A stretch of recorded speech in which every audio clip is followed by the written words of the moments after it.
بسم الله الحمد لله والصلاة والسلام على رسول الله صلى الله عليه وسلم وعلى آله وصحبه ومن والاه. Before we start, inshallah, you guys have two options: to come close or I come close. I love you, I can come close to you, but they put a table for me, so show me the love and come close, inshallah. I know, sometimes you need to rest with your back. You can use the seats here, inshallah. But it's already raining outside. I need to feel the warmth, inshallah. That's good. And at the time of the Prophet ﷺ, it used to be called a halaqa. And a halaqa means a circle. So they are like circling the Prophet ﷺ. As an introduction, I'm going to start with two things. First of all, a reminder of the reward that we get from attending gatherings like this. Because normally, when people know that they're going to get paid, they get motivated, right? So if you know the reward you're getting by sitting here, it will keep you motivated, inshallah, every time. And the Prophet ﷺ said, مَا اجْتَمَعَ قَوْمٌ فِي بَيْتٍ مِّن بِيُوتِ اللَّهِ. When people gather in one of the houses of Allah, which we are doing now, alhamdulillah, may Allah accept from us and grant us the sincerity of intention. يَتْلُونَ كِتَابَ اللَّهِ, and they recite the book of Allah. وَيَتَدَارَسُونَهُ فِي مَا بَيْنَهُمْ, and they study to learn, because that book is not just there to recite or even to memorize. That's step number one. So we need to study what's in there, because this is going to be our way of life. We model our life according to what Allah subhanahu wa ta'ala says. So since we're going to recite and study, may I ask you to bring me a copy of the Quran, please? And it will be a good idea for you also, inshallah, starting next time, if you'd like to take notes, especially the young ones, my age here, mashallah. How old are you, brother? 14, mashallah. You see, he's 2 years younger than me, mashallah. And I can see lots of young people here, mashallah, which is amazing. So the Prophet ﷺ said, when people, come to the house of Allah and recite the book of Allah subhanahu wa ta'ala, and they study, the book of Allah subhanahu wa ta'ala, except that they get 4 rewards, and I want you to count with me. إِلَّا وَحَفَّتْهُمُ الْمَلَائِكَةِ. So number 1, they're surrounded with angels. Just want you to picture that now. Now we are surrounded by angels. That's what the Prophet ﷺ said. Imagine a gathering surrounded by angels. What's the job of the angels? Allah subhanahu wa ta'ala told us that one of the jobs of the angels is that يَسْتَغْفِرُونَ لِلَّذِينَ آمَنُوا. They ask Allah subhanahu wa ta'ala to forgive the believers. And the Prophet ﷺ explained that by saying, once you pray and you sit in the masjid, Allah subhanahu wa ta'ala assigns you an angel. And that angel would say, Allahumma ghfir lah, Allahumma arham, until you leave. Can you imagine you're assigned an angel now, doing nothing but saying, Ya Allah, forgive him or forgive her. Ya Allah, shower him or her with your mercy. Allahu Akbar. Say wow. Say wow. Astaghfirullah. Say MashaAllah. Are you just following me blindly? As I say wow, you say wow? We don't say wow, we say MashaAllah, right? Okay.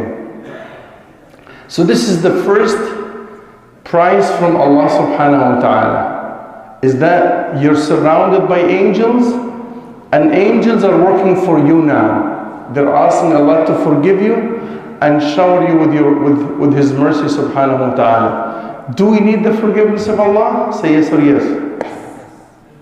Do we need the mercy of Allah? Say yes or yes. How can we live without the mercy of Allah? We cannot, right? Especially at this time and age. That's number one. Number two, وَغَشِيَتْهُمُ الرَّحْمَةِ. Allah subhanahu wa ta'ala encompasses this gathering with His mercy. Allahu Akbar. Say Alhamdulillah. No. Mean Alhamdulillah. No. I want you to feel Alhamdulillah when you say it. This is the only way you can interact with Allah. This is the only way Allah subhanahu wa ta'ala would listen to you. If it comes from the heart, not from the tongue. Many people will always say this. I do lots of dhikr and nothing changes. I recite Ayat al-Kursi, but I still see nightmares. Yeah, you recite Ayat al-Kursi. You don't feel Ayat al-Kursi. You don't mean Ayat al-Kursi. Do you even understand the meaning of Ayat al-Kursi? That's what we need to change in our life. Allah subhanahu wa ta'ala listens to our hearts, not to our tongues. Allah looks into our hearts. You know, before you leave your house, what's the last thing you do? You look at the mirror. You know that one behind the door? Do you look nice? You make sure that you look nice. Especially your face. And it's called face because you face people with that. And this is where people would look. Am I right or right? Do you agree with me or agree? But we stand in salah and we have hate in our hearts. We have grudge in our hearts. We have lying. We have hypocrisy. And then we say, why don't I connect with Allah? I'm trying. I see some people crying in their salah, but I don't cry. Yeah, because your heart is full of diseases. Allah looks inside there, it's not clean. How can you connect? So what do we need to focus on starting from today on is our hearts. Allah looks into our hearts. And Allah looks into our deeds, not our bodies. You know, young people, when they go to the gym, it's always good to be fit. It's always good to be healthy. But if your main concern is to have those biceps, you know, and six packs, if that's all your intention, so what is the use? Are you going to be modeling and that's it? Wallahi, you can get a reward for that, for being fit and looking nice. Because when the Prophet ﷺ was sitting with the Sahaba, and there was a young man, mashallah, well shaped, very fit, and the Sahaba looked at him, they said, if that body is used for the sake of Allah, meaning to go to the battle in jihad, and the Prophet ﷺ said, what about going to work also and making halal money to provide for his family? It's also for the sake of Allah. So you can have that intention.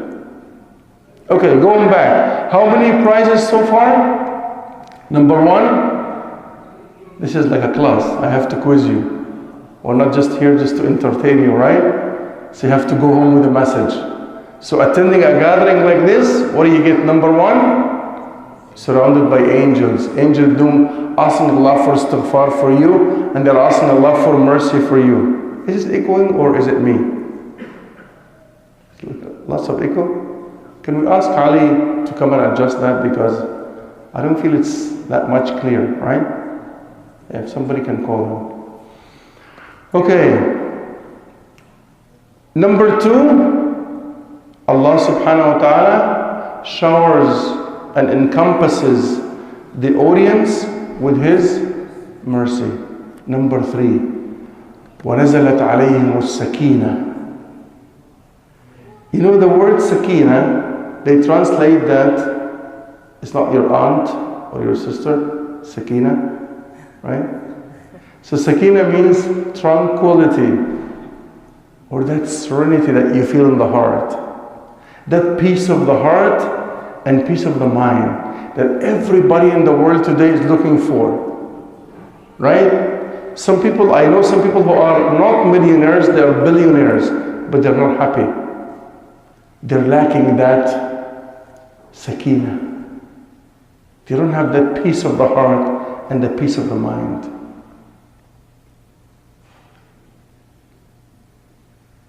So that's number 3. When we sit here, what happens to us? We're not fighting. We have that peace. Why? Imagine if we gather together and we watch a game. Always the game is between 2 teams, right? So we'll be divided into 2 groups and we'll be fighting. You support that team and I support that team. We will kill you today. We're just gonna win, right? You know, people when they sit and watch that stuff, especially the kids, no, we're gonna win. No, we're gonna win. You're not winning, you're just watching. They are the people who make the money, make the fame, and you're wasting your time. Unless you're learning something, right? They are the celebrities, but you're nobody. Why don't you go and exercise yourself and play? You see what I'm saying? So if we are watching something, you know, and even if it's a movie, astaghfirullah, say astaghfirullah. No, mean astaghfirullah. Do you watch movies? Say astaghfirullah. Okay? So what's going to happen? People always will disagree. I like that actor. I don't like him. Right? Even though you're looking at haram anyway, and you're watching nonsense, right? But again, people will disagree. We'll never have that sakina, but only in the house of Allah. When we're sitting, reciting the words of Allah, learning them with the intention to act upon them, then we get that sakina. Number 4, it's the best of them. وَذَكَرَهُمُ اللَّهُ فِي مَنْ عِنْدَهُ. Allahu Akbar. I always share these 2 stories when I talk about this hadith. Maybe, you know, some brothers have heard this from me before. You know, I went to visit a friend of mine and I found like a stack of magazines, the same issue. And he's like, would you like to read a magazine? I said, I'm not a fan of this. But I didn't want to embarrass him. I said, let me do that. I took a copy, flipped through it quickly, and I put it back. He said, did you read page 5? I'm like, I'm sorry. I got the magazine again, open page 5. I'm like, is that your picture? He's like, yes. How come you haven't noticed this first time, man? He was so happy. Why? Because his picture was in the magazine and his name was there. How many people read that magazine? This one, mashallah, you have 50 copies of it, right? And everybody comes, he gives them a copy. You can keep it, man. So you can show it to other people. Maybe I'll become famous or something, right? I went to see someone else, and subhanallah, he said, would you like to watch something? I said, as long as it's something useful, why not? And then he put like a tape in the DVD player, and then there was like a short clip of, you know, what's his name? The Prime Minister before this one. Stephen Harper? Yeah. So he was just like opening a new place and like, you know, there were people around him. And I was like, okay, so what's the point? He said, man, I'm gonna play it again, but watch carefully. I'm like, okay. The next time I was like watching, and at the very back, in the background, I said, is that you? He's like, yeah, man. He was just in the background. But he was so proud to be in the presence of the Prime Minister. And he had he made copies of that video.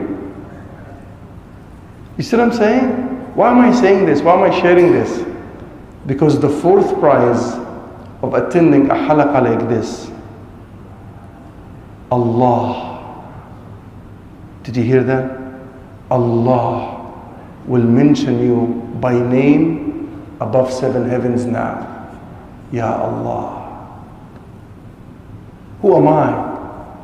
Do I really deserve that? I'm nobody. But because of coming to a gathering like this, the Prophet ﷺ said, وَذَكَرَهُمُ اللَّهُ فِي مَنْ عِنْدَهُ. As the Qudsi hadith says, إِذَا ذَكَرَنِي عَبْدِي فِي نَفْسِهِ ذَكَرْتُهُ فِي نَفْسِي. Allah subhanahu wa ta'ala said, if you remember Allah subhanahu wa ta'ala by yourself, Allah subhanahu wa ta'ala will remember you. Subhanahu wa ta'ala. وَإِذَا ذَكَرَنِي فِي مَلَئٍ عِنْدَهُ ذَكَرْتُهُ فِي مَلَئٍ عِنْدِي خَيْرٌ مِّنْهُ. And if he were to remember me in a gathering, I would remember him in a gathering better than his gathering, which is the gathering of the angels above 7 heavens. Can you just close your eyes for a second and picture the fact that you are mentioned by name now by Allah above 7 heavens? Wallahi, if this is the only reward from coming to a gathering like this, that is more than enough to be mentioned by Allah. Imagine your name is recorded with Allah, and Allah mentions your name in a gathering of angels. There's a fifth one. Would you like to know it? Yes. Oh, only 2 people said yes. It doesn't work that way. Yes. Would you like to know it? Yes. It's too late. You have to know my style, inshallah, next week. When I say, would you like to hear it? I need to have a big yes. Yes! With enthusiasm, okay? Not like, when I go home, we're tired. It's Friday night. It's raining outside. And by the way, subhanallah, I know there are lots of people who wanted to come, and maybe they did not come because of the weather. But wallahi, I'll give you the good news. Allah made it difficult for you, and despite that you came. So your reward is doubled with Allah subhanahu wa ta'ala. Because Allah subhanahu wa ta'ala told us in the Qudsi hadith, إِذَا تَقَرَّبَ إِلَيَّ عَبْدِي شِبْرًا تَقَرَّبْتُ إِلَيْهِ ذِرَاعًا. If my slave draws close to me a span, that's shibr, I would draw closer to him 1 arm length. وَإِذَا تَقَرَّبَ إِلَيَّ ذِرَاعًا تَقَرَّبْتُ إِلَيْهِ بَاعًا. If he wants to draw closer to me an arm length, I'll do 2 arms. وَإِذَا أَتَانِي يَمْشِي أَتَيْتُهُ هَرْوَلًا. If he walks to me, I will run to him. Allahu Akbar. Does Allah need us? Allah is as-Samad. Allah is al-Ghani. Do you know what does that mean? He's in no need of anyone. But all of us need him. Despite that, that's how he treats us. So if you're coming to Allah on a night when you're tired, when you had work, when you had school, and it's raining outside, and you do this, make sure that Allah subhanahu wa ta'ala will double the reward for you. Ameen. So remind me inshallah at the end to give you the 5th one. If you don't remind me, I'm not going to give it to you. I know Zakaria is here, he's going to remind me inshallah. Okay? Please Zakaria, remind me at the end inshallah. And we want to limit it inshallah. Please take hold of the time. We started about 7:30. Right? So inshallah we'll make it 45 minutes and 15 minutes for Q&A, and that's it. Okay? So stop me inshallah at 8:15 so that we can do 15-minute question and answers on the topic, if not off the topic, and then we'll try to make it light every Friday inshallah, as long as I'm in the city inshallah. Okay.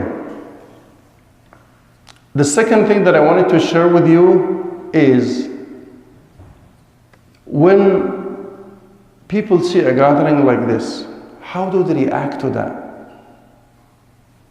Some people say, who's this guy? I don't know him. I don't think I'm going to benefit. I don't want to waste my time. We just go home and get some rest or read something. So people are three when it comes to a gathering like this. And the Prophet ﷺ told us in the hadith. He was sitting one time and the gathering was sitting and three people came. One of them found a gap in the circle, so he sat down. He filled that gap.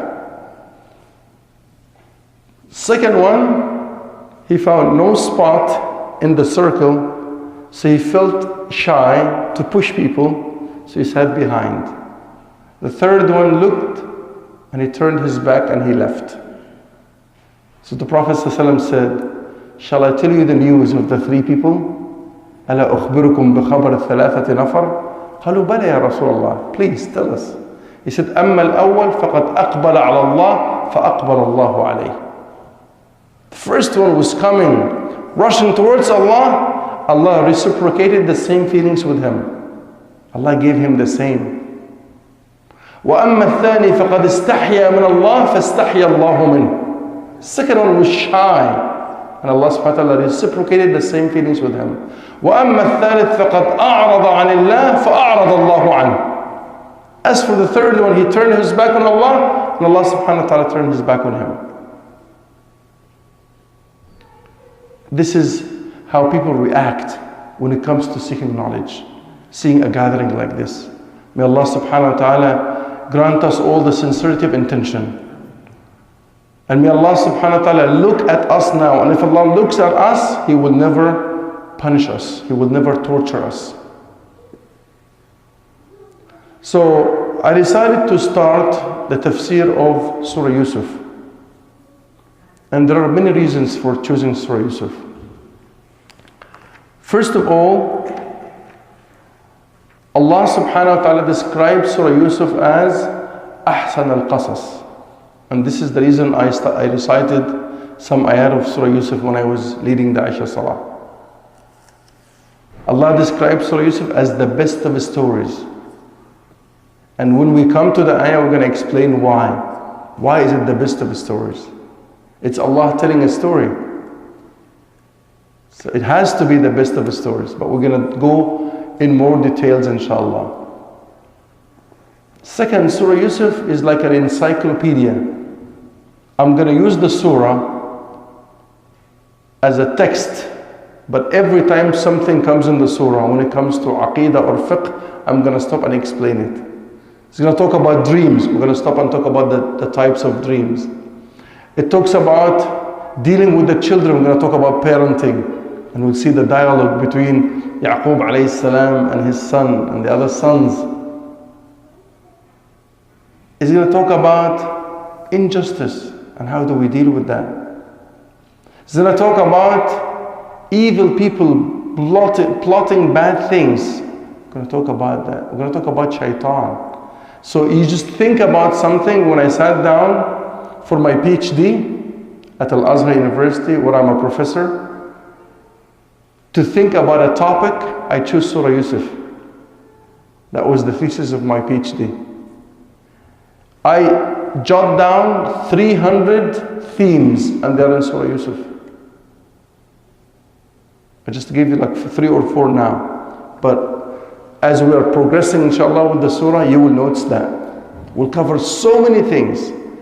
Can you imagine we're going to talk about crisis management? It's in Surah Yusuf. When the entire area at that time, for 7 years, they were living in a drought. And there was a famine. Yusuf alayhi salam taught us a lesson in crisis management. Interpretation of dreams. Is it a science? Or is it a gift from Allah subhanahu wa ta'ala? And how should we deal with dreams? Because we make lots of mistakes when it comes to that. Okay? So there are so many issues that we're going to be covering. Surah Yusuf is the embodiment of patience. and tell me, who amongst the audience needs to learn patience? One hand? I wish I had more than two. Okay. Do you have problems in your life? Have you been through hardships? Are you still going through hardships? Raise your hand. Everyone should raise their hand, right? Okay. Sometimes one of the main questions that we start asking is, why is this happening to me? Why me? I'm a Muslim. I pray 7 times a day. Do you pray 7 times a day? Why didn't you correct me, man? Bro, don't misguide me. Okay? I even go for Hajj twice a year, alhamdulillah. Can you do that? It's only once a year, right? Oh, okay. There are 2 Eid, right? But there's 1 Hajj. Okay.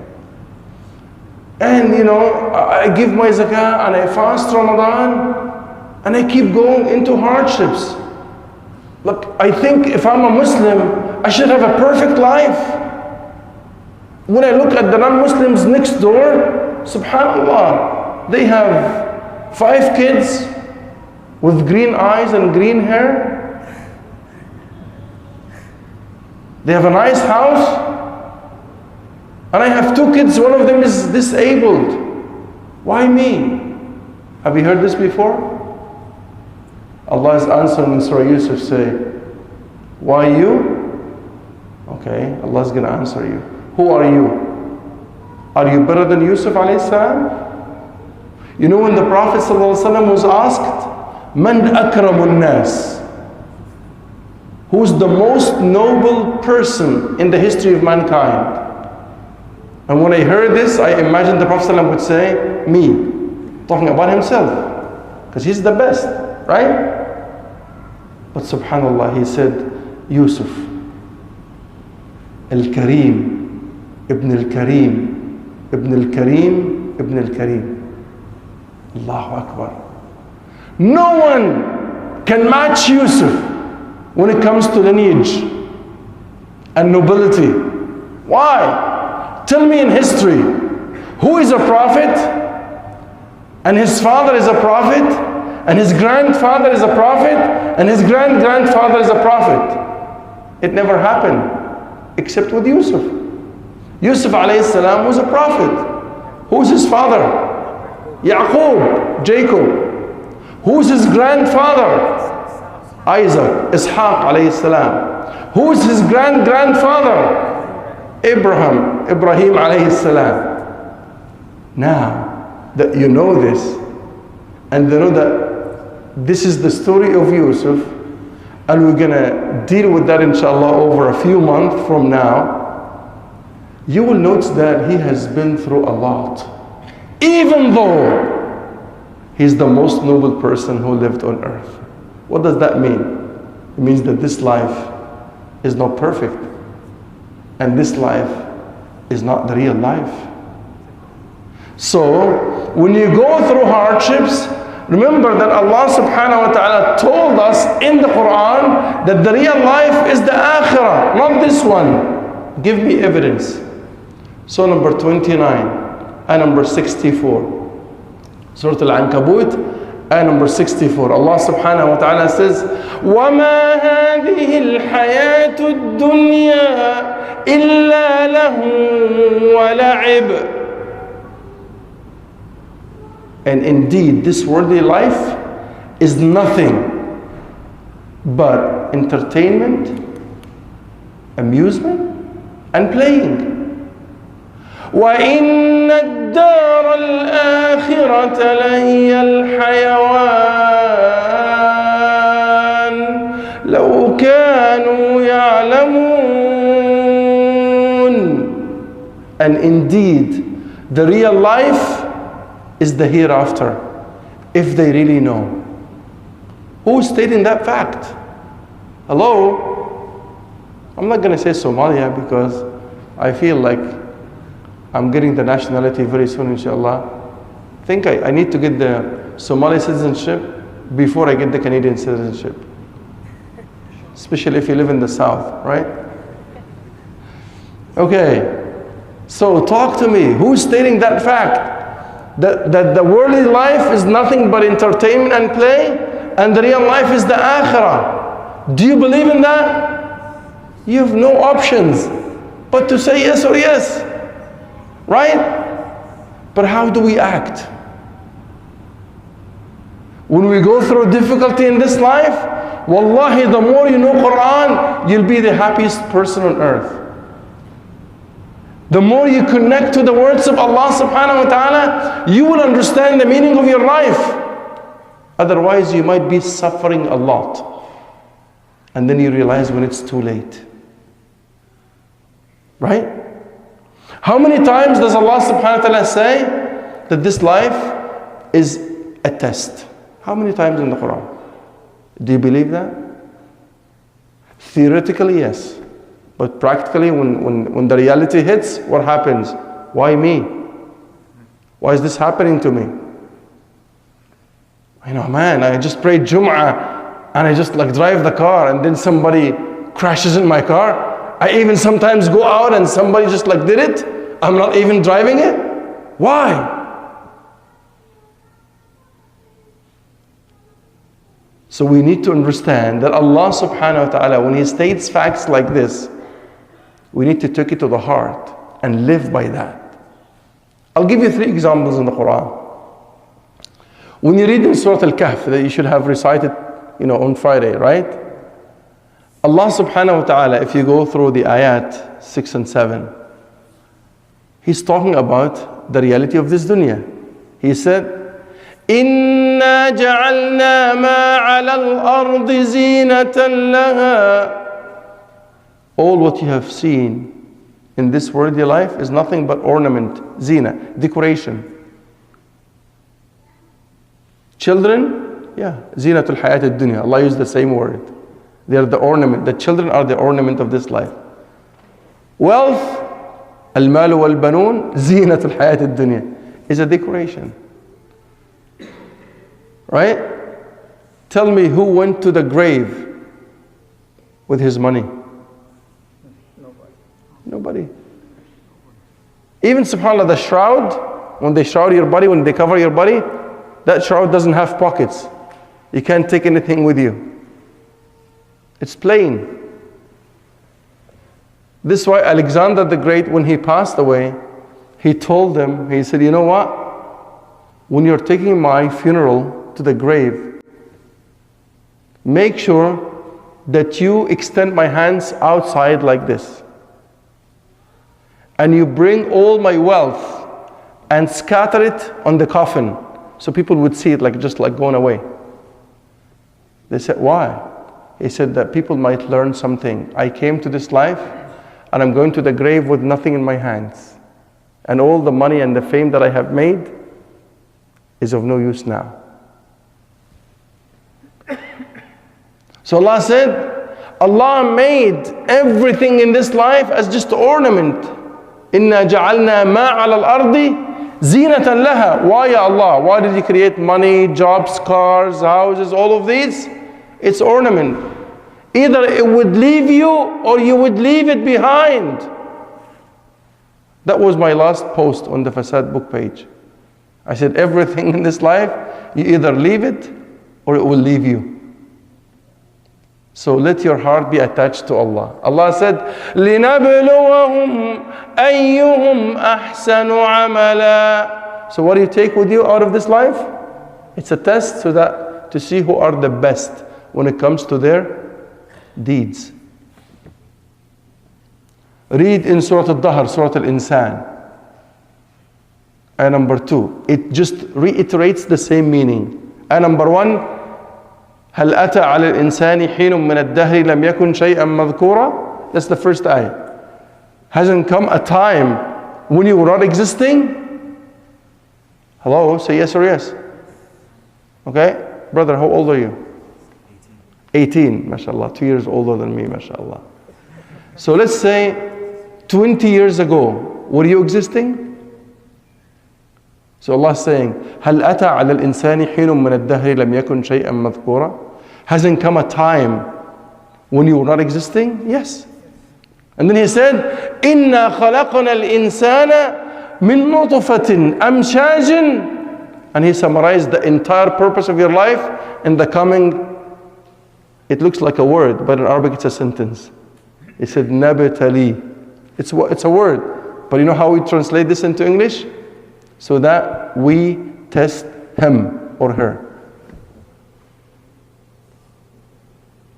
So Allah created you and me out of a piece of blood. That's nutfa. You know, when the sperm meets the egg, it makes like that nutfa, a piece of blood. Wallahi, if you see it, it's disgusting. That's our beginning. And then now when we walk on earth, like walk, mashallah, you don't even talk to people. You think highly of yourself. Look at me. Right? So again, Allah said, it's a test. We read in Surah Al-Mulk, Surah number 67, ayah number 2. After Allah says in ayah number 1, تَبَارَكَ الَّذِي بِيَدِهِ الْمُلْكِ. Exalted is the one in whose hand is the dominion, the control of everything, right? وَهُوَ عَلَى كُلِّ شَيْءٍ قَدِيرٍ. He's the only one who can do everything. You can do something, I can do something, but I can't do everything. But it's only Allah who can do everything, right? Then he said, الَّذِي خَلَقَ الْمَوْتِ. The same meaning of Surah Al-Dahr. He created death. Yes, death is a creation. When I say 20 years ago you were not here, so you were dead, you were not existing. That's halat adam. Right? Then Allah said, wal haya. Then He brought you to life. Why? لِيَبْلُوَكُمْ. And correct me because I'm going to say it wrong. أَيُّكُمْ أَكْثَرُ عَمَلًا. Correct the ayah. Is it أَكْثَرُ عَمَلًا? Is it the quantity of the deeds or the quality of the deeds? Aha. So أحسن عملا. So what's أحسن عملا? عمل حسن, it has two conditions. إخلاص and متابعة. إخلاص means you do it only to please Allah. متابعة means you do it the sunnah, the way of the Prophet ﷺ, not the way back home. That's the عمل حسن. If you want Allah subhanahu wa ta'ala to accept that from you. So you have to do it only for the sake of Allah, because Allah does not accept a partner in your intention. And you have to do it the way of the Prophet ﷺ. You need to ask, how did the Prophet ﷺ get married? When there's a funeral, how would he act? When he buys a house, what does he do? When he sells a house, what does he do? When he chooses a wife, when he chooses, education for his kid, whatever, print that ayah at the beginning of Surah Al-Hujurat and put it in front of you all the time. Surah number 49 and number 1. What does Allah say? Ya ayyuhal ladhina amanu. I told you in the khutbah today, right? When you hear Ya ayyuhal ladhina amanu, you have to listen carefully, because Allah is calling you. Can you imagine? Does somebody have a phone? Can you use your phone for a second? Imagine if somebody calls me right now. And sometimes, you have so many numbers. Some people you like so much. Some people, like when you look at the screen and say, right? So imagine now if somebody calls me and I love the person who's calling me. Do you think I'm going to hesitate to pick up the call? And how can you tell that I like the call? Once I look at the screen, I'm going to, yes. Would you like to finish that call? No. Right? Because you love the caller. Can you imagine that Allah called us 89 times in the Quran? And He told us when He calls, you need to pick the call. Otherwise, something wrong is going to happen to your heart. Read in Surah number 8 and number 24. Surah Al-Anfal and number 24. Allah subhanahu wa ta'ala says, Ya ayyuhal ladhina amanu. And when you hear this, say, Na'am ya Rabb. Yes, Ya Allah. I wish to be a true believer. He said, Istajibu lillah wa lirrasul إذا دعاكم لما يحييكم. Allahu Akbar. O you who believe, answer the call of Allah. Because whatever Allah calls you is going to bring life to your heart. Is that clear?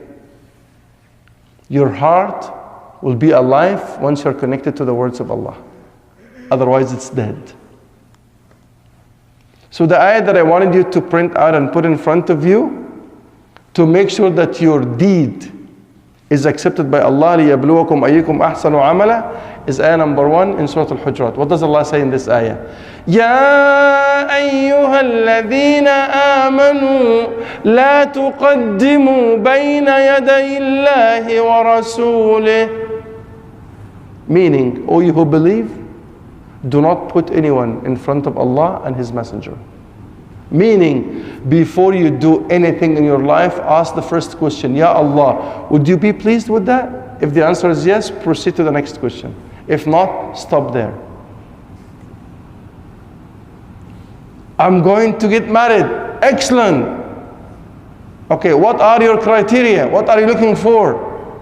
I'm a man, I'm looking for beauty like everyone. That's wrong.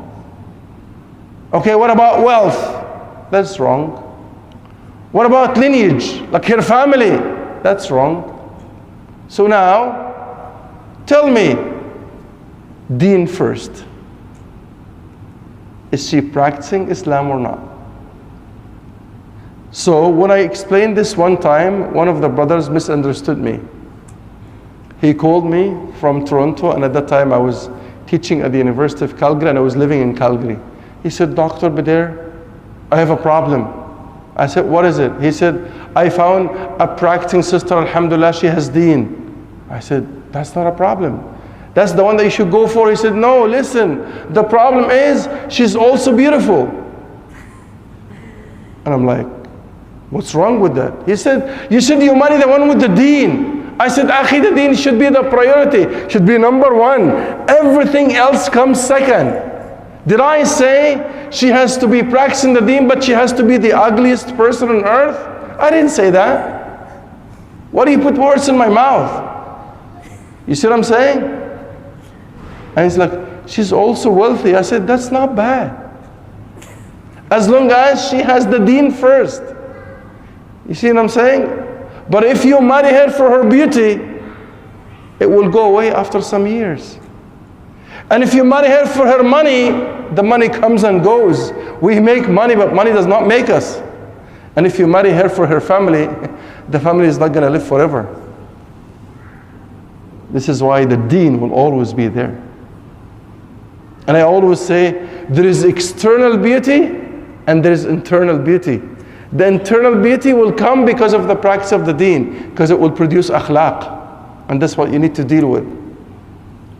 But unfortunately, many of us sometimes we focus on what? We focus on the looks. But the looks go away. Am I right or right? Think about that. So, going back, we're talking about why did we choose Surah Yusuf, right? And I took you into a long journey into so many things as an introduction. So we're going to be learning a lot from Surah Yusuf. And today, before we start the surah, since I still have 7-8 minutes, I'm going to give you a historical background about the reason and the time of the revelation of Surah Yusuf, so that you can live that in the history of Islam. Number 1, when was the surah revealed? There's nothing definite in the Quran that would say on that day, on that night, on that month. But most of the scholars says it was revealed towards the end of the 10th year of the mission of the Prophet ﷺ. Let me repeat this again. It was revealed towards the end of the 10th year of the Hijrah. Sorry, did I say Hijrah? I'm taking it back. The Ba'tha, the mission of the Prophet ﷺ. Why am I making is there a difference between both? Of course. Because how long is the entire mission or Ba'tha of the Prophet ﷺ? How many years? 63? Oh, he said 23. Do you agree with him? Hello? Yes, 23. Right? Because he lived for 40 years before the revelation. And the revelation came at the age of 40, right? And how old was the Prophet when he passed away? 63. So subtract 40 from 63, what do you end up with? 23 years, right? How many years in Mecca? 13 years. How many years in Medina? 10 years. Excellent. Okay? So when I say that this surah was revealed towards the end of the 10th year of the mission of the Prophet ﷺ. So was that revealed in Mecca or Medina? Mecca, because it was still within the first 13 years, right? And this is why we divide the Quran into Meccan Quran and Medinan Quran, right?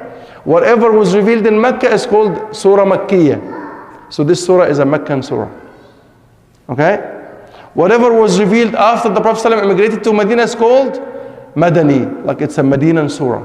Is that clear? So this surah is a Makki surah, and it was revealed towards the end of the 10th year of the mission of the Prophet ﷺ. So we know the answer now, right? Next question. What was happening at that time? What was the situation of the Prophet ﷺ? What was the situation of the Muslims who accepted Islam at that time? In fact, it was a very, very tough time. Very tough time. Very tough time. I mean, they said that the persecution and the oppression of the Muslims reached its peak in Mecca at that point. You know what I'm saying? So the Sahaba used to come to the Prophet ﷺ and they say, Ya Rasulullah, make dua. Ask Allah subhanahu wa ta'ala to make it easy for us. Al-Khabbab ibn al-Arat radiallahu anhu was sitting with the Prophet ﷺ next to the Kaaba. And he said, ألا تدعو الله لنا يا رسول الله ألا تستنصر الله لنا ألا ترى ما نحن فيه. Don't you see what we're going through, Prophet of Allah? Suhaib was being tortured by his master. They used to bring the hot iron and they put it on his back and you can see, subhanAllah, the flesh, subhanAllah, you're like melting. Can you imagine? And Bilal radiallahu anh, in an area called Al-Batha of Mecca, they used to, put like heavy rocks on his chest and they will pull him, and the kids will be laughing at him in the scorching heat of Mecca during the day. And nothing would come out of his mouth except Ahadun Ahad. It's only one God. Ammar ibn Yasir and his father Yasir and his mother Sumayya were under torture.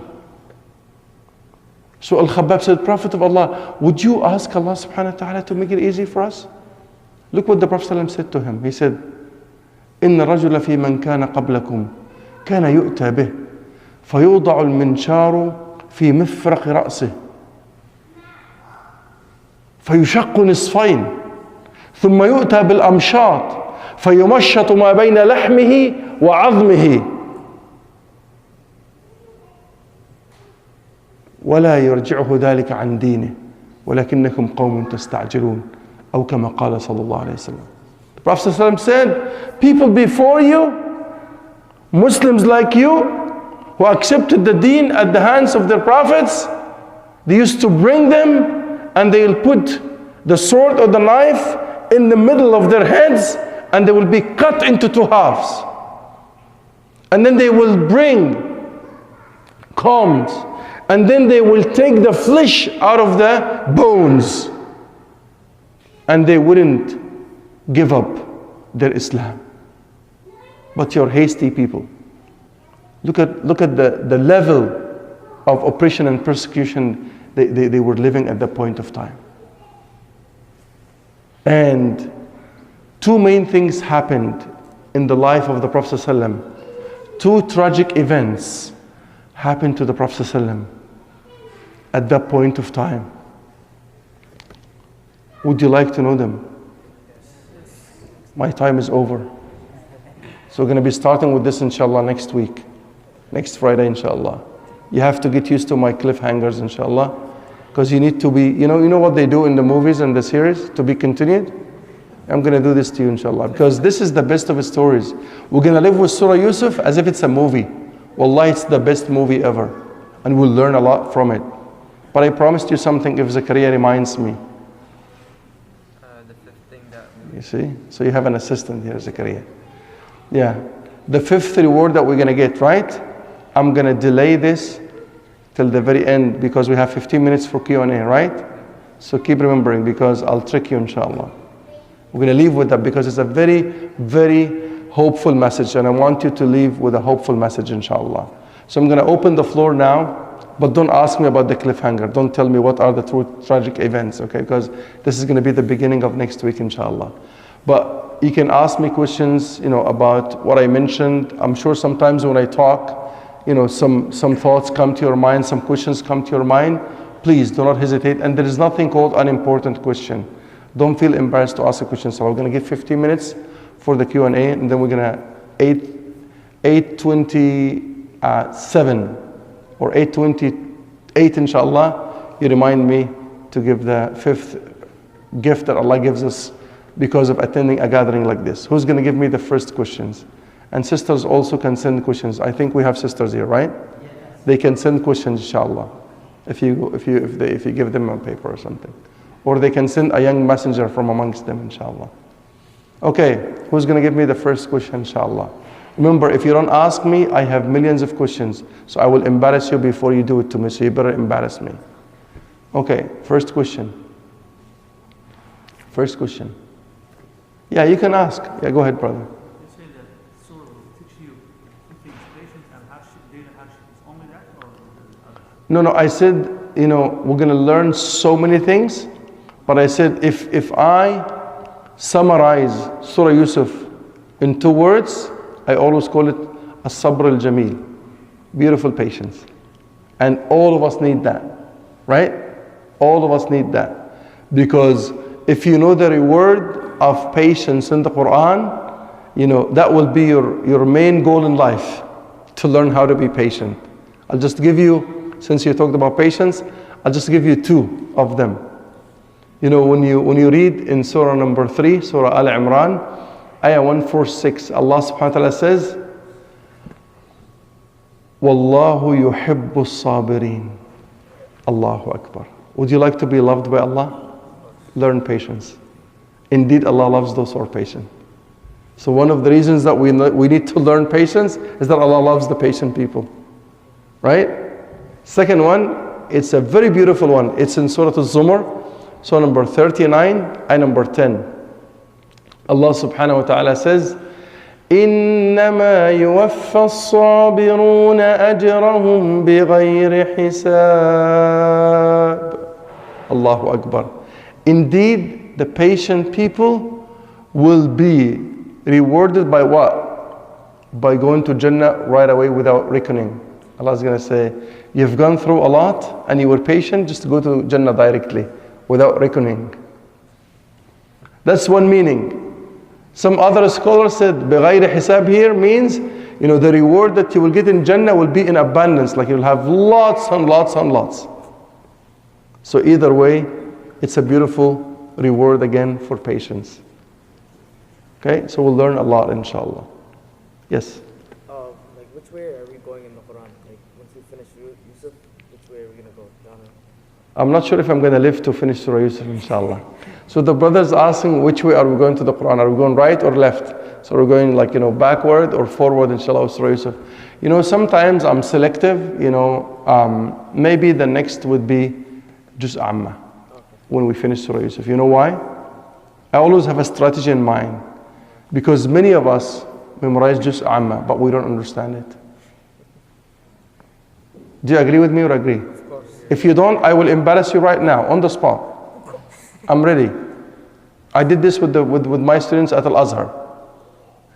We had a conference, and it was about defending the Prophet ﷺ. I don't even agree with the word. He doesn't need defense, because he's the best believer. And Allah subhanahu wa ta'ala said, إِنَّ اللَّهَ يُدَافِعُ عَنَ الَّذِينَ آمَنُوا. Indeed, Allah subhanahu wa ta'ala defends the true believers. Allah even said, إِنَّا كَفَيْنَاكَ الْمُسْتَهْزِئِينَ. Because the main reason for that gathering that day was, the Danish cartoons that were published. It was because of that. They said, oh, we're going to go to support the Prophet ﷺ.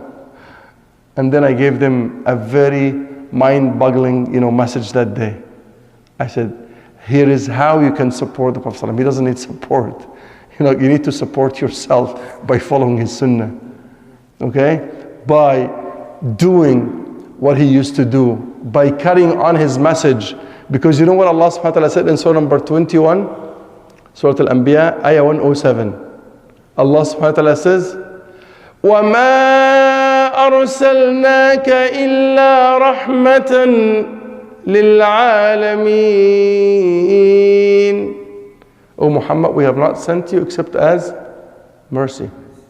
For who? للمسلمين? للمؤمنين؟ للمتقين؟ للمحسنين؟ للكنديين؟ No, للعالمين. For everyone. For everyone, right? How come that Allah sent him for everyone and he passed away more than 14 centuries ago? Because you will have to continue the message. You will have to. You have no option. Give me evidence from the Quran and the Sunnah. Quran, Surah Yusuf that we are studying. Surah 12, ayah 108. Allah subhanahu wa ta'ala says, قُلْ هَذِهِ سَبِيلِي. O Muhammad, say to them, this is my way. What is it? أَدْعُو إِلَى اللَّهِ. I invite people to the way of Allah. عَلَى بَصِيرَةٍ. Based on knowledge. أَنَا وَمَنِ اتَّبَعَنِي. I and everyone who would follow me. Are you a follower of Muhammad? So by virtue of this ayah, you're commanded to do da'wah. Because he passed away. But I'm not a scholar. I'm not a public speaker. Who told you you have to be? Akhi, the best da'wah is just be a Muslim. Act as a Muslim outside. People will come to Islam. I can give 1,000 lectures and it's not going to move the hearts of one person. But you can do a little act of kindness outside as a Muslim and 10 people will come to Islam. And this is how many people came to Islam at the time of the Prophet ﷺ and today. And today. And I'm going to share lots of stories inshallah in our tafsir from real life inshallah. But what I'm saying is, according to the Quran, we are commanded. And according to the Sunnah, the Prophet ﷺ said, بَلِّغُوا عَنِّي وَلَوْ آيَةً. Share at least one ayah from what I taught you. Don't you even know Al-Fatiha? 7 ayahs? But the problem is, we memorize sometimes without understanding. Right? And that's how I challenged them that day. I said, you're coming here to defend the Prophet ﷺ? How? I saw one of you on the way here, he was smoking. If the Prophet ﷺ were to meet you now, would you shake hands with him? With the cigarette in your hand? Or would you put it in your pocket? How would you react when you see him? You're going to run away? You see? You're going to smell like smoking. Would you hug him? You're going to say, what's that smell? Right? I said, if he were to visit you at home now, how long should he wait in front of the door until you fix the mess inside? Right? You hide the shisha. You turn off the TV that has bad stuff. You go to the teenagers and you take away all the celebrities' pictures. Right? You hide the albums that they listen to. Right? If he's going to say, what is your beard? Why don't you follow my sunnah? Even in your appearance, something you can do. Right? So what I'm saying is, the Prophet ﷺ does not need your help. You need to help yourself by following him. And I said, the least thing, if you want to share the book of Allah, because there were like 6,000 students, and all of them memorized the Quran, because if you are a student at Al-Azhar, you memorize the Quran by junior high, and then you revise it in high school, and then you revise it for a third time at the university. So I said, you know what? I'm going to recite a surah right now. And I dare you all to explain the meaning of one word. And they were like, go for it. Right? I said, okay, let's go. Surah's number 100. What's the number of the surah? It's called Al-Adiyat. And I started reciting that surah. وَالْعَادِيَاتِ ضَبْحًا فَالْمُورِيَاتِ قَدْحًا فَالْمُغِيرَاتِ صُبْحًا فَأَثَرْنَ بِهِ نَقْعًا فَوَسَطْنَ بِهِ جَمْعًا إِنَّ الْإِنسَانَ لِرَبِّهِ لَكَنُودٌ. I didn't even continue. I said, let's stop. وَالْعَادِيَاتِ ضَبْحًا. What does that mean? Sounds like Chinese. I'm talking to Arabs. I'm not talking to anyone else. I was talking to Arabs who memorize the Quran. This is a surah that we memorize. It's in Juz Amma. You see why I choose that? Because the moment you understand what you're reciting, it will be very, very tasteful. You know what I'm saying? You can never feel the sweetness of the Quran unless you understand. Then you can enjoy the Quran. You know what I'm saying? You know, there was a brother who converted to Islam, and you know, we were in Edmonton, and I normally bring a Qari from Egypt. He's very, mashallah, motivational and inspirational in his recitation. And he was leading the salah, and I was praying and I was crying because he was reciting Surah Al-Haqqa. And Surah Al-Haqqa talks about the day of judgment, what's going to happen. People receive the record in their right hand, left hand, and I was so much, you know, in tears. And he didn't understand what's going on because he doesn't know, right? So after the salah was over, Jazakallah khair, he asked me,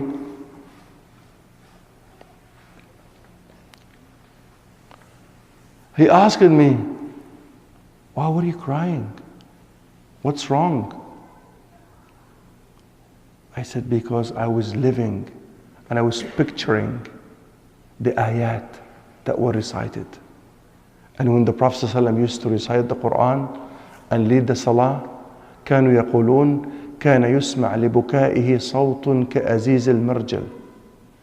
They used to hear a sound when the Prophet ﷺ cries while he is like leading the salah, like the, you know, when you have a pot of water on the stove and it's boiling, they could hear that. And sometimes he will cry so much so that he could not continue the ayat. Today somebody, you know, stopped me. I think he was joking. He said, don't come next Friday. I said, why? He said, because you made me cry in the khutbah. I think he was joking. You know what I'm saying? I mean, it's something that you should thank Allah for. If you cry because of the Quran or because of listening to a reminder from the Quran or the Sunnah, you know why? That's a sign that you have a living heart. Otherwise, wallahi, if your heart does not respond, it's dead. You know what? You remember the ayat that I cited in Surah Al-Anfal, ayah number 24, يا أيها الذين آمنوا استجيبوا لله وللرسول إذا دعاكم لما يحييكم. Allah mentioned the qalb after that, the heart. وَاعْلَمُوا أَنَّ اللَّهَ يَحُولُ بَيْنَ الْمَرْءِ وَقَلْبِهِ. Allah subhanahu wa ta'ala sometimes makes a barrier between you and your heart. So if the Quran does not inspire you and bring tears to your eyes, try to find yourself a heart, because your heart is dead. That's why Al-Hasan al-Basri used to say, try to find your heart in 3 positions. Would you like to know them? Man, it's 2 minutes for the last thing that I promised you. So remind me, this is the second cliffhanger for next time, inshallah. So to conclude, inshallah, because I promised to finish at 8:30, I promised you the 5th gift that you get out of a gathering like this. Would you like to know it? Yes. You see? I have 2 questions from the sisters, right? Should have brought them earlier. Would you mind if I just take this, inshallah, because I feel bad not answering their questions? I get easily frustrated, and I don't know what's that, and I try to be calm, but it's hard. What's the best way to practice patience? That's a 10-hour course, inshallah. I cannot answer this in 1 second, but basically, very briefly, inshallah, the Prophet ﷺ said, if you have issues with anger, first thing you need to do is, when you get angry, go ahead and right away and make wudu. Even if your husband is fighting with you, and he lost it, say, honey, you know what? The Prophet ﷺ used to make wudu when he's angry. Who is going to go and make wudu first? You, me, I'm going to go first. Run away from him. And take your phone with you, and you can just check your posts on Fasad book, do something for about 5 minutes or something, and then come out and look. Is he still angry? Otherwise, just go and take a shower. Just leave him until he calms down. So the first thing is, anger comes from shaitan, and shaitan is made of fire. Nothing puts out fire except water, so just make wudu. The Prophet ﷺ also said, if you're standing, sit down. If you're sitting down, just lie down. Changing that position makes it easier. One of the best strategies that Aisha radiallahu anha taught us, change the topic. There was a tense situation between her and the Prophet ﷺ, and she went out without his permission, and the Prophet ﷺ was really angry. Then in the middle of the talk she said, the Prophet ﷺ said, when I came back home, Jibreel came to me and he said, go and to the graveyard and ask Allah for forgiveness for the people who passed away. And then, Aisha said, so when I go there, Prophet of Allah, what should I say? He said, you should say, Assalamu alaikum dara qawmun mu'mineen. He did not say, hey, hold on here. You're trying to change the topic. Let's finish the fight first. No, he wouldn't do that. But as husband and wife, we're going to have, a course, inshallah, about marriage, like how to maintain, a successful marriage, inshallah. But what I'm trying to say here is that sometimes, if one of you, the husband or the wife, is angry and the other person is really angry, try to change the topic. And you as a husband, if the wife tries to change the topic, please act like the Prophet ﷺ. He just accepted that. You cannot discuss something when there's a heated argument, because you know what's going to happen? This is exactly what happens. I get a phone call. Sheikh, he said talaq, but wallahi he was very angry. Does this happen a lot? Yeah. And then they try to influence the sheikh. They say, wallahi he was really mad, before I even give the answer. It's why are you asking me then? Become a mufti. And that's the problem today. I always say, how many Muslims do we have today? 1.8 billion Muslims. Amongst them, there is 1.9 billion muftis. And people come to ask you and they give the fatwa. Wallahi, he was angry. Sister, let me talk. You asked the question. Give me the chance to speak. Because anger is 3 degrees. I need to know exactly what's the situation. Because they know a hadith and they want to force that hadith on you. La talaqa fi ighlaq. Here you go. So it's not valid. Done. I'm the mufti. So what do you come and ask me then? He was angry. Have you ever heard a couple who were fighting? And then just in the middle of the fight, they calmed down, and the husband just got out a flower out of his, bag, and he said, honey, I love you, you're divorced, inshallah. Have you ever seen that scenario? Normally somebody is going to divorce somebody when they're fighting and they're angry. But what type of anger is it? So these are quick things to do. But inshallah, we're going to be living with the surah of patience for a few months, inshallah. So don't worry, we're going to be learning that. What's the difference between being patient and being passive? Okay, these are tough questions. There's a big difference, of course. Being passive is like a negative attitude, right? But when I try to stop something bad from happening, I'm not being passive. When I avoid a situation that's aggravated and escalated, I'm not being passive. That's not being passive. You know, when somebody is sitting to someone who is like getting mad and listening to them without responding, that's not being passive, that's being a good listener. You know, sometimes some men, they know exactly how to provoke their wives by giving them the silent treatment. She's going to be talking and he's like, tell me when you finish, inshallah. He might even go texting. Are you listening to me? Yeah. Okay, done? Okay. So what do you want? I've been talking for half an hour and I told you the problem. And now you're asking me what's the problem? That's being passive. Okay? But if I'm listening and I'm giving you my full attention, and after you finish, I'm saying, you know what? We have the kids around. We cannot discuss this in front of the kids. Can we talk about this later? That's being wise. That's not ignoring her. That's not being passive. That's being wise. And then you say, you know what? You're really angry now and you're not yourself. So we cannot make a decision when one of us is mad. Can we talk about this later on, inshallah? That's not being passive. Okay?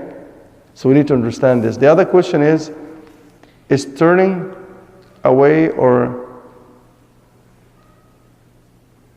neglecting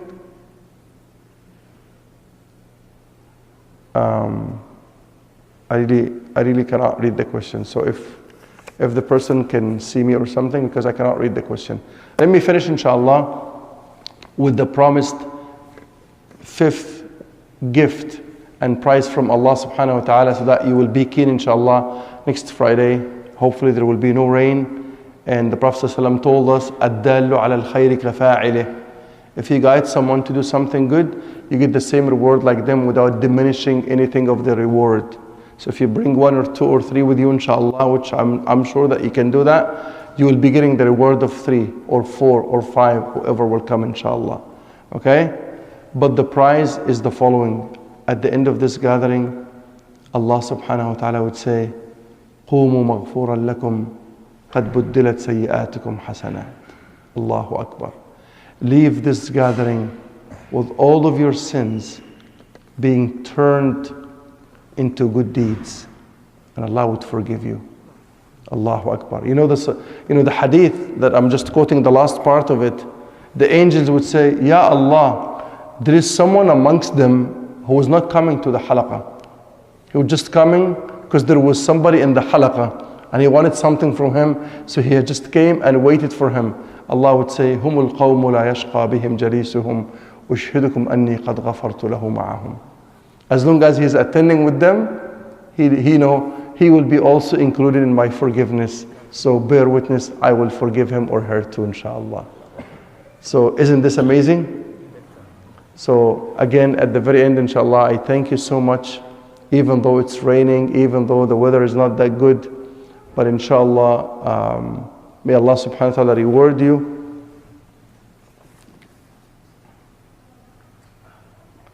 How many prophets were there? 124,000. 124,000 prophets and messengers across the history of mankind. 315 of them are messengers and prophets, because not every prophet is a messenger, but every messenger is a prophet.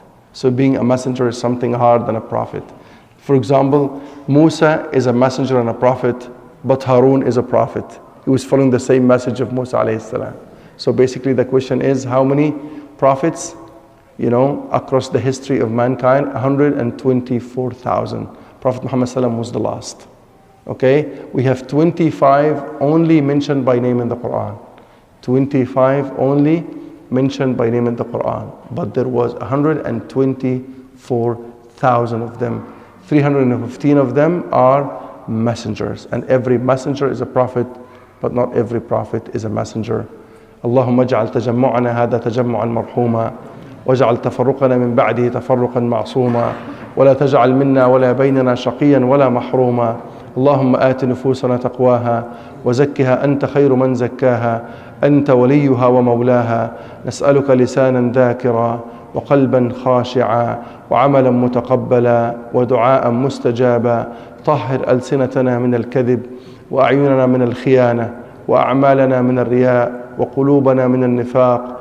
ارزقنا توبة قبل الموت، وشهادة عند الموت، وجنة ونعيما بعد الموت.